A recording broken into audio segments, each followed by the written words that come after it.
আসসালামু আলাইকুম রহমতুল্লাহ। আশা করি তোমরা সবাই ভালো আছো। তোমরা যারা নবম দশম শ্রেণীতে রয়েছো, তোমাদের যে বাংলা ফার্স্ট পার্ট বই আছে, তো এই ফার্স্ট পার্ট বইয়ে কপোতাক্ষ ন তোমাদের যে কবিতাটা যেটি লিখেছে হচ্ছে মাইকেল মধুসূদন দত্ত।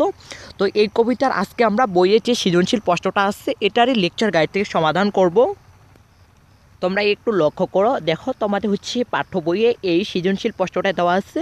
তো এখানে ছোট্ট করে একটা উদ্দীপক দেওয়া আছে, তোমরা এই উদ্দীপকটা বই থেকে অথবা ভিডিওটা স্ক্রল করে পড়ে নিও। আমি তোমাদেরকে ডিরেক্টলি প্রশ্নের সলিউশন করে দিচ্ছি। তো এখানে আমাদের ক নাম্বার প্রশ্ন, সনেটের ষষ্ঠকে কি বলা হয়ে থাকে বা হচ্ছে কি থাকে।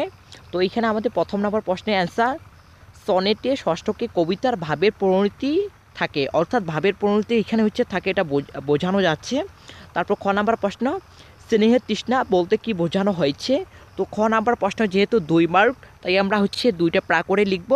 তোমরা একটু লক্ষ্য করো, স্নেহের তৃষ্ণা বলতে কবির জন্মভূমির প্রতি তার অনুরাগের কপোতাক্ষ নদে স্নেহধারা পাওয়ার বেকুলতাকে বুঝিয়েছেন। স্বদেশ থেকে বহুদূরে ফ্রান্সে বসবাস করার সময় কবি জন্মভূমির প্রতি গভীর টান অনুভব করে।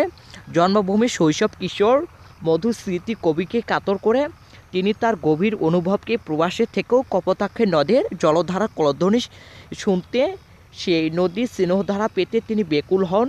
তার সমস্ত স্নেহধারা জল যেন বুকে ধারণ করে বয়ে গেছে কপোতাক্ষ। কপোতাক্ষ তিনি ভুলতে পারেন না, কারণ কপোতাক্ষ তাকে যে মাতৃ স্নেহে জড়িয়ে রেখেছে তা আর কোনো অর্থাৎ নদ নদী হচ্ছে পারেনি। তো এটা হচ্ছে আমাদের খ নাম্বার প্রশ্ন। তারপর গ নাম্বার লক্ষ্য করা প্রশ্ন, উদ্দীপকে প্রতিফলিত অনুভূতি কপোতাক্ষ নদ কবিতায় আলোকে হচ্ছে তুলনা করা বা হচ্ছে বিশ্লেষণ।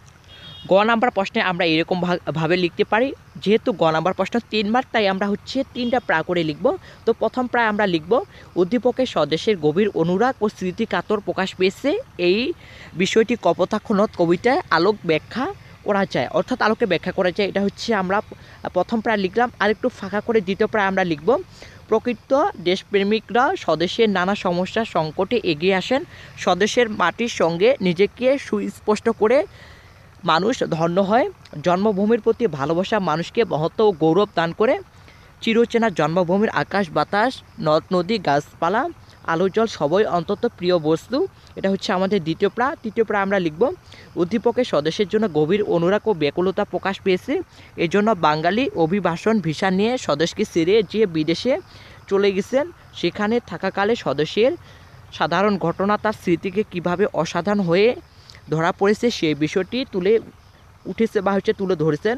প্রবাসী ব্যক্তির মন ছটফট করে তার প্রিয় মাতৃভূমির জন্য, স্বদেশের জন্য এই বেদনাবোধ ও বেকুলতা কপোতাক্ষ নদ কবিতায় কবি স্বদেশ অনুরাগ হচ্ছে কপোতাক্ষ নদের প্রতি তার অনুভূতির সঙ্গে সাদৃশ্যপূর্ণ। কবিও প্রবাসে সুদূর ভাষাতে নগরীতে বসে স্বদেশের সৌরভে নগরের কথা ভেবে আগ্নুপাত হয়েছে। তো এটা হচ্ছে আমাদের গ নাম্বার প্রশ্ন।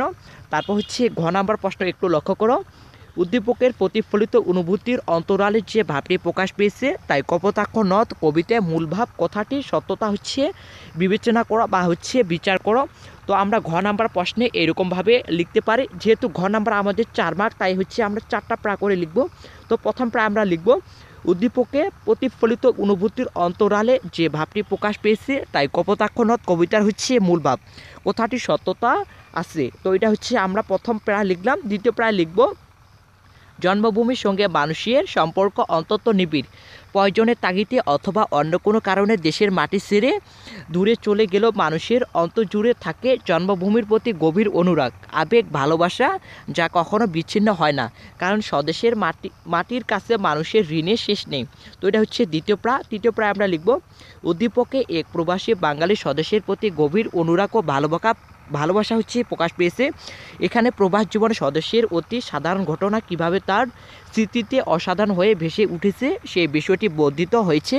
উদ্দীপকে প্রবাসী বাঙালির এই আবেগ অনুভূতি কপোতাক্ষ নদ কবিতায় কবি স্বদেশ অনুরাগের সঙ্গে সাদৃশ্যপূর্ণ। তারা দুজনেই তাদের শৈশব কিশোরের কথা ভেবে অস্থির হয়েছেন। প্রিয় মাতৃভূমিতে ফিরে আসার বেকুলতা এবং স্মৃতিকাতর দিক থেকে তারা দুজনে একে অন্যর প্রতিচ্ছবি। উদ্দীপকে প্রবাসী বাঙালির অনুভূতি অন্তরালে যে ভাব প্রকাশ পেয়েছে তা কপোতাক্ষ নদ কবিতায় প্রতিফলিত ভাবের সঙ্গে এক সূত্রে হচ্ছে গাথা। তারপরে হচ্ছে আমরা চতুর্থ প্রায় লিখব, কপোতাক্ষ নদ কবিতা হচ্ছে কবির মনে ভিড় করা শৈশবের নানা স্মৃতি প্রতিফলন হয়েছে।